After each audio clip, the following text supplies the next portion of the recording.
เห็นจดหมายที่ส่งมาจากมารดาแม่หาทั้งบ้านเกิดเฮาจิตใจตื่นตันมือสั่นยื้อเอาส่งจดหมายอย่างสุดถนอ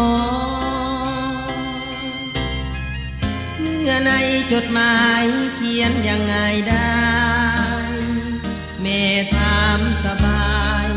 ลูกหาที่แม่ห่วงใยอักษรแม่เขียนบ่งามปานใดแต่มีความหมายยิ่งใหญ่ไพศาลลูกยังจดจำยามลูกจากลามารดาคนดียังถือหนังสือบัดนี้จดหมายลูกมีในมือทุกตัวหนังสือเขียนจากแม่เองแม่คงหักลูกบ่ไหลล้านแม่จึงขยันทำเขียนเก่งภาษาศึกษาเหมือนดังบทเพลง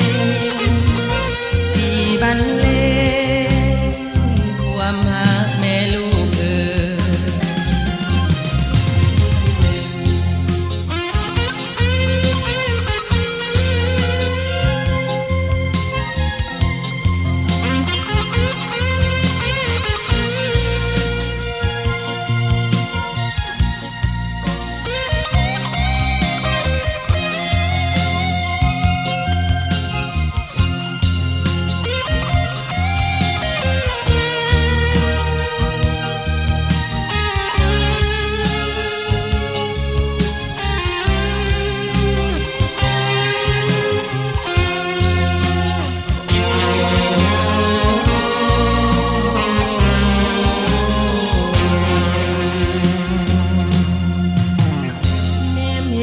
จดหมายที่ส่งมา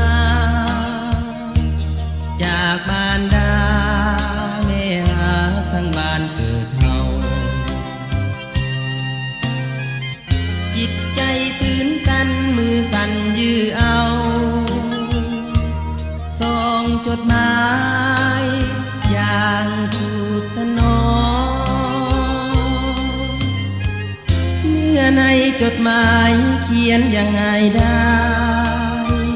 แม่ถามสบายลูกหาที่แม่ห่วงใยอักษรแม่เขียนบ่งามปานใดแต่มีความหมายยิ่งใหญ่ไพศาลลูกยังจดจำยามลูกจากลา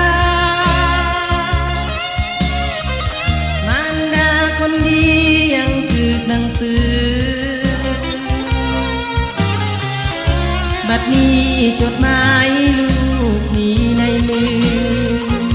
ทุกตัวหนังสือเขียนจากแม่เองแม่คงหักลูกบ่ไหลล้านแม่จึงขยันทำเขียนเก่งภาษาศึกษาเหมือนดังบทเพลงที่บรรเลงความหา